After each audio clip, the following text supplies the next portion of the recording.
When my mother-in-law demanded the keys to my new beach house, I didn't even flinch. I simply looked at her and said, "Sure. Beta, you can have it if you can convince the real owner." The look on her face when she found out who actually owned it. Priceless. But before I tell you what happened, I need you to tell me. If your mother-in-law demanded something you worked your whole life for, would you give in just to keep the peace? Or would you draw the line? Because that's exactly the choice I had to make. It all started a couple of years ago when Ayesha and I finally felt we were getting ahead in life. We'd worked insane hours, saved every penny, and invested smartly. After years of living in small apartments, we decided to buy something special, a small beach house about an hour away from the city. It wasn't luxurious, but it was peaceful. The smell of the sea, the sound of waves crashing, it felt like our reward for everything we had endured. For me, that house represented freedom. For Ayesha, it was a place to build memories away from all the noise. But for my mother-in-law, it became a symbol of something else entirely: control. From the day Ayesha and I got married, her mother had made it clear that she didn't think I was good enough. She never said it outright, of course. She'd say things like, "Beta, it's so sweet that you're trying to make a living your own way." Or, "Ayesha deserves the best, and I'm sure you're doing your best." It was the kind of passive, aggressive kindness that always carried an insult wrapped inside a smile. Ayesha, bless her, tried to keep peace between us. She'd defend me quietly when her mother made jabs, and I always told her it was okay. I thought if I just stayed calm, her mother would eventually see that I wasn't some lazy man trying to take her daughter away. But nothing I did ever changed her opinion. When we bought our first apartment, my mother-in-law said, "Oh, that's nice, Beta. At least you have something, even if it's small." When I got promoted at work, she said, "Good. Now you can finally afford to take Ayesha somewhere decent." Every success was met with a reminder that I still wasn't there yet. I used to think she just wanted to feel important. I didn't realize back then that she needed to be in control. Then came the beach house. The moment Ayesha told her mother about it, the reaction was wild. "A beach house? Beta, who even needs that? Waste of money," she said. But not even a week later, she called Ayesha and said, "Actually, we could use a place like that for family gatherings. You know, since your husband never invites us anywhere." I knew then that she wasn't going to let this go easily. The first time she visited the house, she walked around like a queen inspecting her kingdom. She opened every drawer, peered into every room, and made little comments like, "You should have gone for marble instead of granite." Or, "The curtains don't really suit this place. Beta, maybe I'll change them when we stay here." That was the first time I heard it, but not the last. I looked at Ayesha, and she gave me a warning look. "Don't react." So I stayed quiet. But things escalated fast. Every weekend, she started inviting herself over. She'd call Ayesha and say, "Beta, I'm just coming for a few hours." And then she'd arrive with bags like she was moving in for a month. She'd sit on the balcony, sip her tea, and tell me how to improve the place. "You should build an extra room here," she'd say, "so that when we visit, we have our own space." I kept telling her, "We like it the way it is, Amma." But she'd smile sweetly and say, "Oh, Beta, you'll understand when you grow up." One weekend, I came home to find her redecorating the guest room. Our guest room, with her own sheets, her own curtains, even her own framed photos on the side table. "What's all this?" I asked. She said, "I just thought I'd make it homier for when we're here. Don't you want it to feel like family?" Ayesha tried to stop her, but her mother was relentless. She'd guilt-trip her with lines like, "You've changed since marriage, Beta," or, "You don't care about your mother anymore." It wasn't just annoying, it was exhausting. And it got worse when Ayesha's brother got engaged. Suddenly, my mother-in-law had a new idea.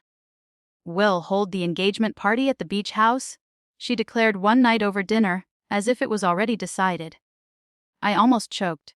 "Excuse me," I said. She smiled. "Yes, Beta, it'll be perfect. The photos, the view, it's ideal. You don't mind? Right." Before I could even respond, Ayesha jumped in. Amma, this is our private place. We don't have space for a big gathering. But her mother just laughed and said, don't be silly. You'll only need to arrange food and decoration. I'll handle the guest list. That guest list ended up being over 100 people. Aisha looked at me that night with tears in her eyes. I don't want her to ruin this for us, she said. I told her we needed to set boundaries. But Aisha, being the kind heart she is, didn't want to start a war. Maybe let her have this one event, she said. Then we'll make it clear afterward. Against my better judgment, I agreed. Big mistake. From the day the engagement was announced, her mother started acting like the beach house already belonged to her. She started sending workers there without telling us. People to measure the patio, to check the lighting, to plan decorations. She even called me once and said, Beta, can you move your things from the master bedroom for a few days? The photographer needs a clean backdrop. That was the last straw for me. I told her, Amma, you can use the living room and the garden, but please don't touch our bedroom. She went quiet for a second, then said softly, oh, so now you're talking back to me too, and hung up. Aisha was distraught. She hated being in the middle, and I hated seeing her like that. So I made a decision. I'd let the event happen, but I'd make sure this would be the last time she ever disrespected our space. The engagement day arrived. The beach house looked beautiful, I'll give her that. She'd gone all out. Flowers everywhere, fairy lights, candles near the pool. Guests were laughing. Music was playing, and for a while I tried to forget the tension. But halfway through the evening, I overheard a conversation that made my blood boil. One of the guests asked my mother-in-law, such a gorgeous property, did you buy it recently? And without missing a beat, she smiled and said, oh yes, it's our family's beach house. I let my daughter and her husband stay here sometimes. I froze. Our family's beach house. I walked straight up to her, and as politely as I could, said, Amma, could I speak to you for a moment? She turned with that same fake smile. Yes, Beta. I leaned closer and said, I heard what you told the guests. Please don't give people the wrong impression. Her expression hardened instantly. What impression? She said loudly enough for others to hear. This is family property. What's yours is ours, isn't it? People started looking.